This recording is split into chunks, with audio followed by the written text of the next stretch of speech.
Hey everyone, let's dive straight into this explainer and explore how the terrifying economic headlines we see today are directly shaped by the ghosts of massive historical crises and, of course, the policy mistakes of the past.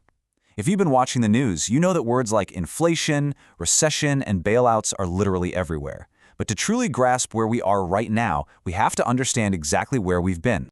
You know, when the 17th century philosopher Thomas Hobbes described the state of nature as a war of every man against every man, he wasn't exactly talking about finance. Yet, if you look at history, the closest society ever really comes to this brutal, chaotic state of nature is during an economic collapse. When money stops working, society stops working.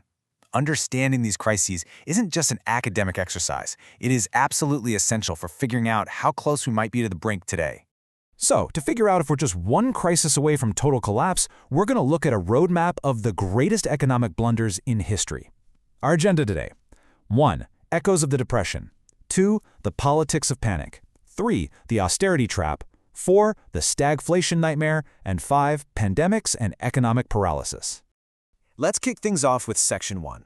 Echoes of the Depression, the 1929 crash versus 2008.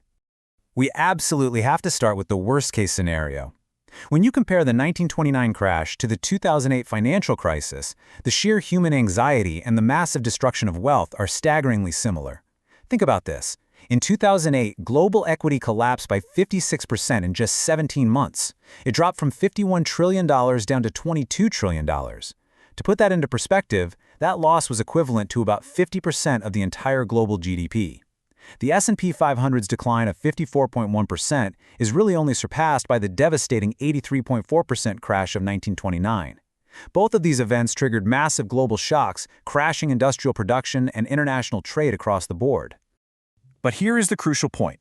1929 didn't just automatically become the Great Depression. It turned into a depression because of some very specific, disastrous policy choices. The initial crash was terrible, sure, but it was the response that doomed the global economy. Policymakers fell right into the protectionist trap, and they slashed public spending at the exact moment the economy needed it most. But worst of all, they completely failed to provide emergency liquidity to the banks. This caused thousands of bank failures. In fact, at the height of the crisis, trust in institutions hit absolute zero, and people were literally pulling cash out of banks and hoarding it in their mattresses. That unprecedented decline in the money supply turned what could have been a severe recession into a decade-long catastrophe. Moving right along to Section 2, the politics of panic, repeating history. Let's fast forward to 2008 and see how this builds. When the 2008 crisis hit, policymakers explicitly vowed not to repeat the mistakes of the 1930s. They flooded the markets with money using a tactic called quantitative easing, which is essentially a central bank buying assets to pump cash directly into the financial system. And yet, they still fell into a massive political trap. This brings us to what we call the Lehman blunder.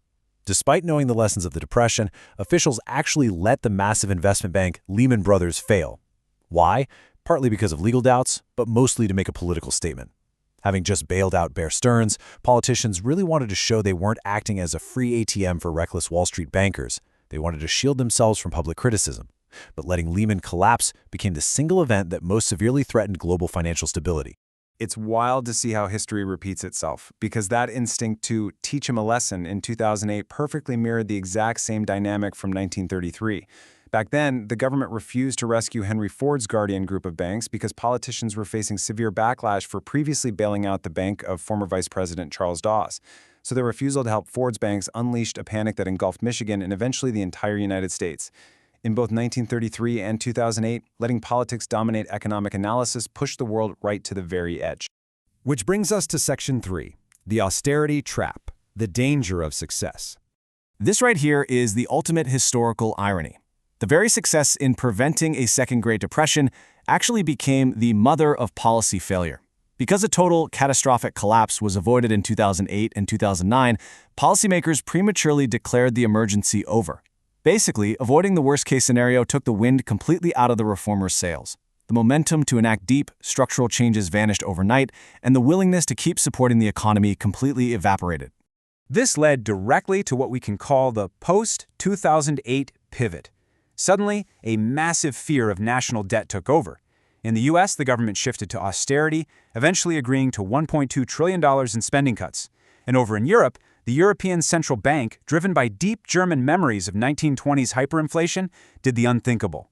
They shockingly raised interest rates twice in 2011, right in the middle of a super fragile recovery. The result? A lethargic, painfully slow recovery in the US and a disastrous double-dip recession in Europe. By pulling back way too soon, they prolonged the economic pain for millions of people.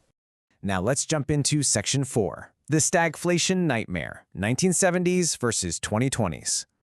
Okay, we're shifting gears from banking panics to a totally different beast: supply shocks. Welcome to the stagflation nightmare, which is basically what happens when high inflation meets stagnant economic growth. The 2008 crisis was a deflationary credit collapse, meaning prices were dropping and growth was negative. But look at the 1970s and the 2020s. Both feature slowing or stagnant growth paired with persistent, multi-decade highs in inflation. And crucially, the triggers are incredibly similar. We're talking about geopolitical supply chain shocks. In the 70s, it was OPEC and oil. Recently, it was a combination of pandemic supply chain disruptions mixed with the energy and food shocks from the war in Ukraine. Just take a look at this. When you map headline and core inflation across the US, UK, and Germany, the 1979 to 1980 energy shocks map remarkably closely to the 2022 disruptions. It's almost a perfect parallel. And in both eras, these specific supply shocks hit right after a prolonged period of highly accommodative monetary policy, where interest rates were kept very low, or even negative in real terms, for years leading up to the crisis. So what was the major policy mistake of the 1970s? Well, central bankers were using this constant go-stop approach. They were guided by a pretty naive view of the Phillips curve, which is the economic theory that you can simply trade a little more inflation for lower unemployment. They dismissed rising prices as just special factors and decided to delay raising rates. Because they waited so long, Federal Reserve Chairman Paul Volcker eventually had to slam on the brakes, hiking interest rates to an astronomical 20%. This Volcker shock absolutely crushed inflation, for sure, but it also spiked unemployment to nearly 11% and triggered a brutal recession. The big takeaway here is that delaying action on supply shock inflation forces a much more painful correction down the road. Finally, let's wrap up with Section 5, pandemics and economic paralysis, Black Death to COVID-19. To really see how historically unique our current era is, we just have to compare the economic shocks of global pandemics. It is fascinating to look at the 1918 Spanish flu versus COVID-19. During the 1918 pandemic, despite the horrific loss of life, there actually wasn't a massive drop in GDP. The economy was heavily stimulated by World War I production, keeping industry moving despite severe labor shortages. The COVID-19 shock was entirely unique. The massive economic damage, the plummeting GDP, and the record unemployment weren't primarily caused by the virus itself destroying infrastructure. They stemmed from the deliberate, absolutely necessary lockdowns deployed to contain it. We essentially put the global economy into a medically induced coma. And what history tells us across all these eras is that the societal impacts of disasters are profound, and they are very often unequal. Take the Black Death in the 14th century.